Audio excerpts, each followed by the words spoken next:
and you mentioned in the beginning of our chat here his good friend drinking and doing drugs and killing himself and there were other artists at the time. Like I think Modigliani also kind of succumbed to that sort of lifestyle. Yeah. But Picasso, he went on to produce over like 10,000 paintings, over 1,000 sculptures, lived till he was like 92. And just for context for people, that's something like a painting every 3 days, a sculpture every 10 days. And these are not trivial works. I mean, this guy was just pumping out content. And I mean, a lot of artists, including a lot of great artists, like you mentioned Jackson Pollock earlier, that guy would go years where he was just dribbling out paintings and they were kind of half-assed and he was drinking all the time. But Picasso seemed to have his shit together. Mhm. What what made him different in that way? Well, I might um, argue a bit with the contention at all. I mean, he's a very uneven artist, and I don't even Hmm. think it. He might not even that may not actually be fair because I think a lot of what he did, he fooled around, he tried things, and not with the idea of oh, here's a great work of art. Unfortunately, or maybe fortunately, and he could scrawl something on a napkin in a restaurant and it's worth a lot of money. So in that Right. sense, it's art. Um, but he wasn't necessarily always saying, "Oh, everything I touch is genius." He was, one of his great gifts was his willingness to experiment.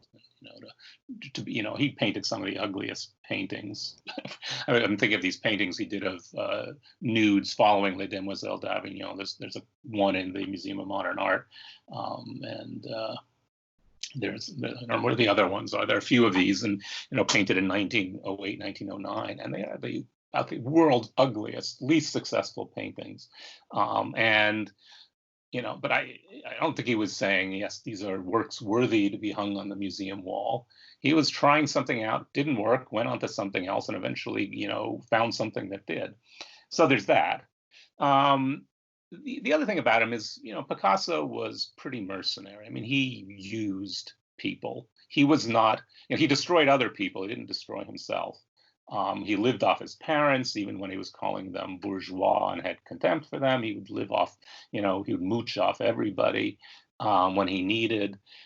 He would use up mistresses, and so the people around him often, were cannon fodder. But he himself was, ultimately a survivor. He had and not, because I think he was so dedicated to his art and so single-mindedly focused on what he was trying to achieve that he didn't have the time to indulge in self-destructive behaviors. I mean, he did go through that period, 1905, 1906, where he was heavily involved in opium.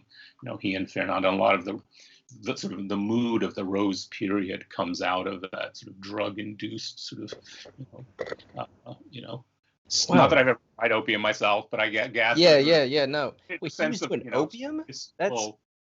that's essentially like heroin, right?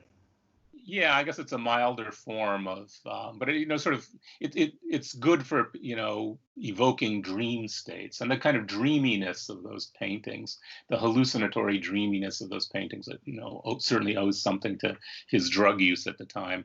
But he was never. But when Wiegels commits suicide, another person close to Picasso committed suicide. It happened a lot, Yeah, unfortunately. apparently. The guy was a machine. Yeah. So he, Modigliani might have destroyed himself, but Picasso chose the path of destroying those around him. Um, but so that's, he was able to, he knew what he needed. He, did what he had to survive and to thrive. And it didn't mean he was necessarily always the most happy person in the world. He was not, Right. but he was driven, and he was driven to succeed and to do what he needed to do. Um, and I don't know, some people are made of sterner stuff than others, and he was, he was a survivor.